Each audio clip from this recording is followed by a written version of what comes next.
یہ یمنی مائیں اپنے بچوں کو علاج کے لیے ہسپتال لائی ہیں۔ ماہرین کہتے ہیں کہ یمن میں غذائی قلت زیادہ تر بچوں کی بیماریوں کا سبب ہے۔ اقوام متحدہ کا کہنا ہے کہ یمن میں ہر 10 منٹ میں ایک بچہ ہلاک ہوتا ہے اور جنگ کے باعث 80 لاکھ افراد کو قحط کا سامنا ہے۔ گزشتہ ماہ یمن کے دارالحکومت صنعا میں ہونے والی حوثی باغیوں کی ایک ریلی میں شرکاء نے امریکہ کے خلاف بھی نعرے لگائے۔ یمن میں 3 سال پہلے اس وقت لڑائی شروع ہوئی جب حوثی باغیوں نے صنعا پر قبضہ کر لیا تھا اور سعودی نواز یمنی رہنماؤں کو ملک سے فرار ہونا پڑا تھا۔ سعودی عرب تب سے یمن پر عسکری کارروائیاں جاری رکھے ہوئے ہے اور امریکہ اس کی حمایت کرتا ہے، لیکن اب شدید انسانی بحران کے پیش نظر ٹرمپ انتظامیہ کے لیے اس حمایت کا جواز مشکل ہو رہا ہے۔ جس طرح سعودی عرب یمن میں کارروائیاں کرتا آ رہا ہے، اس بارے میں کیپٹل ہل پر خصوصاً مایوسی پائی جاتی ہے، اور یہ جمال خشوگی کے واقعے سے پہلے سے ہے۔ مجھے معلوم نہیں کہ اب انتظامیہ اپنی پالیسی تبدیل کرے گی یا نہیں، مگر ایسا کرنا ایک مناسب اقدام ہوگا کیونکہ یہ جنگ ختم ہوتی نظر نہیں آتی۔ امریکہ کو اس پراکسی جنگ میں ایک ایسے ملک کی حمایت نہیں کرنی چاہیے جس کا امریکہ کے قومی سلامتی کے مفادات کو کوئی فائدہ نہ ہو۔ اوباما انتظامیہ کے دور میں ایران کے ساتھ جوہری معاہدہ طے پانے کی وجہ سے امریکہ اور سعودی عرب کے تعلقات میں کچھ سرد مہری آئی تھی، مگر ٹرمپ انتظامیہ نے سعودی عرب کے ساتھ تعلقات کو ایک بار پھر مضبوط کیا ہے۔ تاہم یمن میں عام شہریوں کی ہلاکتوں کی وجہ سے عالمی سطح پر امریکی پالیسی پر بھی سوالات اٹھائے جا رہے ہیں۔ ایسے خدشات کا اظہار بھی کیا جا رہا ہے کہ دہشت گرد تنظیمیں یمن کی صورتحال سے فائدہ اٹھا رہی ہیں، مگر کچھ تجزیہ کار اس بارے میں محتاط رویہ رکھتے ہیں۔ یمن سے ملنے والے شواہد سے معلوم ہوتا ہے کہ جزیرہ نما عرب میں القاعدہ کی شاخ اور دولت اسلامیہ سے تعلق رکھنے والے گروہ یمن کی خانہ جنگی کا کسی حد تک فائدہ اٹھا رہے ہیں، تاہم اتنا نہیں جتنا ہم نے سوچا تھا۔ اس کے باوجود یہ کوئی وجہ نہیں کہ امریکہ یمن میں جنگ کے خاتمے کے لیے کوشش نہ کرے۔ امریکہ سعودی قیادت میں بننے والے سنی اتحاد کا حصہ ہے، جس کی کارروائیوں کی وجہ سے یمن میں ایک گمبھیر انسانی بحران اور ہنگامی صورتحال پیدا ہو چکی ہے۔ اب سعودی صحافی کی گمشدگی کے معاملے کی نزاکت کے پیش نظر وزیر خارجہ مائک پومپیو نے سعودی حکام سے ملاقات کی ہے۔ میں یہ کہوں گا کہ جمال خشوگی کے معاملے میں اگر واضح ثبوت سامنے آتے ہیں اور ترکی ان شواہد کو منظر عام پر لاتا ہے تو پھر امریکہ پر دباؤ آئے گا کہ وہ یمن میں اپنا کردار محدود کرے یا کم از کم سعودی عرب کو دی جانے والی عسکری امداد پر سخت شرائط عائد کرے۔ امریکی جمہوری نظام کے 2 پلرز یہاں ہیں، ایک طرف سپریم کورٹ اور دوسری طرف کانگریس۔ جب صدر ٹرمپ نے جج بریٹ کیوناہ کو سپریم کورٹ کے لیے نامزد کیا تو ان کی پارٹی نے ان کی بھرپور حمایت کی، مگر اب یہاں بیٹھے ریپبلکن پارٹی کے اراکین کا کہنا ہے کہ وہ سعودی پالیسی کے معاملے میں بالکل غیر جانبداری کا مظاہرہ کریں گے۔ یہ ہے امریکہ کے پیچیدہ جمہوری نظام کی ایک جھلک۔ ندیم یعقوب، اردو VOA، واشنگٹن۔ صدر ٹرمپ کا فی الحال یہی موقف ہے کہ وہ سعودی عرب کے ساتھ ہتھیاروں کا کوئی معاہدہ منسوخ نہیں کرنا چاہتے، ورنہ سعودی عرب روس سے ہتھیار خرید لے گا، اور صدر ٹرمپ کے ذاتی طور پر بھی سعودی شاہی خاندان سے اچھے تعلقات ہیں، جو اب یمن میں بڑھتے ہوئے انسانی بحران اور سعودی صحافی جمال خشوگی کی گمشدگی کے باعث سپاٹ لائٹ میں ہے۔ اب دیکھنا یہ ہے کہ کانگریس کیا سعودی عرب کی جانب وائٹ ہاؤس کی پالیسی میں کوئی تبدیلی لا پاتی ہے یا نہیں۔ پروگرام کو آگے بڑھاتے ہیں اور کچھ بات کرتے ہیں پاکستان کی۔ کوئٹہ کراچی قومی شاہراہ پر ہر روز ٹریفک حادثات میں شہری ہلاک ہو رہے ہیں۔ اس میں اضافے کی وجہ کیا ہے اور حکومت بلوچستان مسافروں کے تحفظ کے لیے کیا اقدامات کر رہی ہے، اس بارے میں یہ دیکھتے ہیں مرتضی زہری کی یہ رپورٹ۔ بلوچستان کے ضلع خضدار کے سول اسپتال میں اس طرح کی بھیڑ بھاڑ روز کا معمول ہے۔ یہ لوگ ایک بس حادثے میں ہلاک اور زخمی ہونے والے اپنے رشتہ داروں کو تلاش کر رہے ہیں۔ ایسے ہی ایک زخمی ولی محمد بھی ہے جو ایک نجی بس سروس سے سفر کر رہے تھے۔ ہم کراچی سے خضدار آ رہے تھے، راستے میں اچانک ایک مزدہ ٹرک کوچ کے سامنے آیا اور یہ حادثہ پیش آیا اور ہم زخمی ہو گئے اور کچھ لوگ ہلاک بھی ہوئے۔ عام طور پر کراچی سے کوئٹہ اور کوئٹہ سے چمن تک کے قومی شاہراہ کو ٹریفک کے لیے ایک خطرناک روٹ سمجھا جاتا ہے۔ سرکاری اعداد و شمار کے مطابق صرف گزشتہ 6 ماہ کے دوران اس شاہراہ پر ٹریفک حادثات کے باعث 200 افراد ہلاک ہو چکے ہیں۔ کوچ مالکان کے مطابق قومی شاہراہ سنگل لین روڈ ہے اور اس پر ان دنوں ٹریفک کا دباؤ زیادہ ہے۔ ساتھ ہی غیر قانونی طور پر ایران سے اندرون بلوچستان اور سندھ ڈیزل اسمگل کرنے والی سینکڑوں چھوٹی بڑی گاڑیوں کی آمد و رفت بھی ٹریفک حادثات کا باعث بن رہی ہے۔ اب بھی آبادی ڈبل ہو گئی ہے۔ اب بھی آپ خود سوچو کہ مستونگ ایک گاؤں تھا، چھوٹا سا گاؤں تھا جس میں پورے گاؤں میں 10 سے 12 گاڑیاں تھیں۔ ابھی آپ مستونگ ایک شہر بن چکا ہے۔ یہاں سے چمن سے کراچی تک وہی سنگل روڈ ہے، وہی ابھی تک پرانا روڈ ہے جو ابھی ڈیزل گاڑیاں آ رہی ہے۔ آپ خود دیکھو کہ کتنی گاڑیاں آ رہی ہیں ہر چیک پوسٹ پہ، اور 10 گاڑیاں لین لگی ہوتی ہے۔ اس مسئلے کے حل کے لیے حکومت بلوچستان نے بس اور کوچز میں ٹریکر سسٹم نصب کرنے کا فیصلہ کیا ہے۔ محکمہ ٹرانسپورٹ کے حکام کے مطابق کوئٹہ سمیت بلوچستان کے تمام ڈویژنز میں کنٹرول رومز قائم کیے جا رہے ہیں۔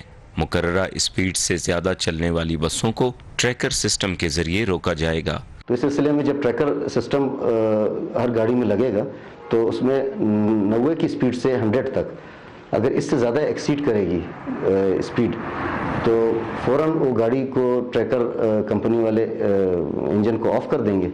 کوئٹہ کراچی قومی شاہراہ پر ٹریفک حادثات میں ہلاکتوں کی شرح اس لیے بھی زیادہ ہے کہ یہاں جدید طرز کا کوئی ہسپتال موجود نہیں ہے جہاں زخمیوں کو بروقت طبی امداد مل سکے۔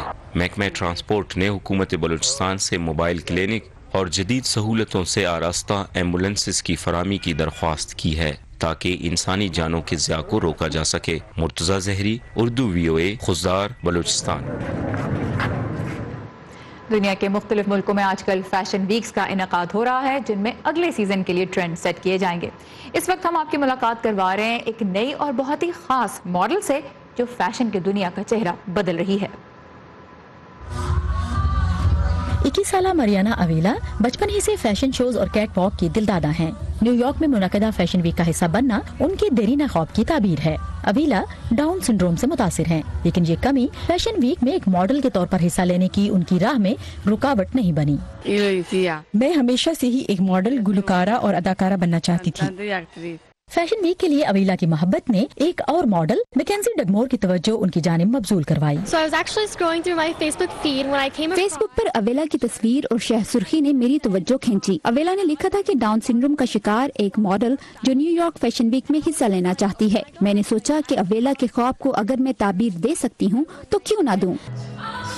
اویلا کو ڈیزائنر تلیشا وائٹ کی جانب سے نیو یارک فیشن ویک میں حصہ لینے کا دعوت نامہ ملا جسے اس نے فوری طور پر قبول کر لیا۔ وہ کہتی ہیں کہ یہ سارا عمل ان کی سوچ سے زیادہ مشکل ہے، تاہم ریہرسل کرنے، کپڑے تیار ہونے اور ڈیزائنر سے بذات خود ملنے کے بعد اویلا دنیا کی اہم ترین تقریبات میں سے ایک میں حصہ لینے کے لیے تیار تھیں۔ میں سمجھی یہ سب مذاق ہے لیکن یہ حقیقت تھی کہ میرا خواب پورا ہو گیا۔ تلیشا وائٹ ان ڈیزائنرز میں سے ایک ہیں جو اپنے شوز اور اشتہارات میں مختلف پس منظر سے تعلق رکھنے والی ماڈلز کو بھی موقع فراہم کرتی ہیں۔ مقبول ناموں کے ساتھ وہ حجاب اوڑھنے والی اور معذوری کا شکار ماڈلز کو بھی اپنے شوز میں شامل کر چکی ہیں۔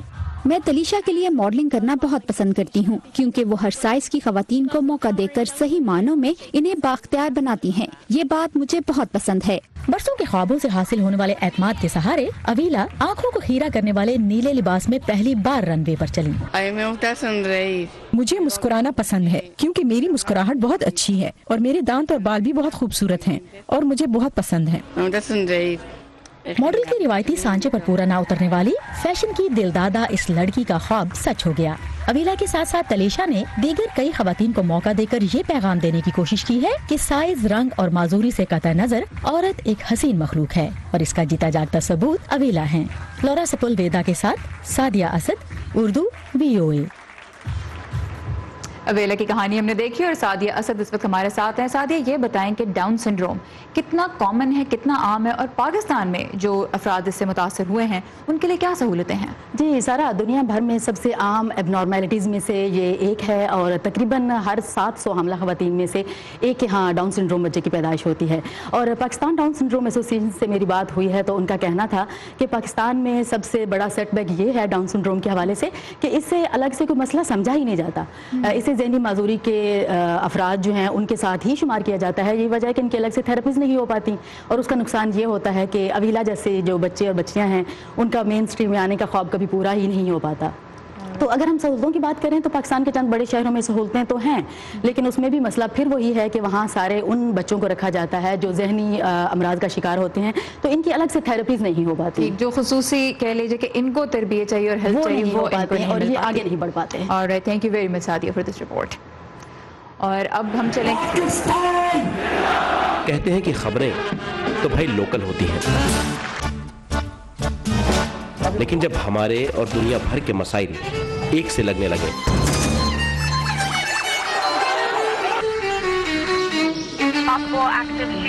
تو آنکھیں کھلی رکھنی چاہیے. امریکہ نے پاکستان اور بھارت کے کیا پتا کون سی خبر آپ کے کام آ جائے. Great idea. 25-year-old, 22-year-olds who are building billion-dollar companies. Our dream is to bring new technologies. View 360 صرف آج نیوز پر.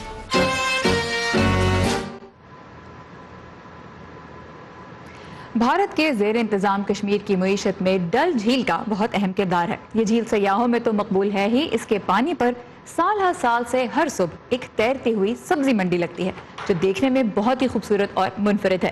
لیکن جھیل میں بڑھتی ہوئی آلودگی اب اس تاریخی بازار کے لیے ایک خطرہ بھی بنتی جا رہی ہے. آئیے دیکھتے ہیں زبیر ڈار کے ساتھ یوسف جمیل کی یہ رپورٹ. ڈل جھیل کے پانیوں سے سورج نکلنے کا منظر دیکھنا سری نگر آنے والے کسی بھی سیاح کا خواب ہو سکتا ہے, مگر اس منظر کی دلکشی سے لطف اٹھانے والوں میں صرف سیاح نہیں مقامی خریدار بھی ہیں.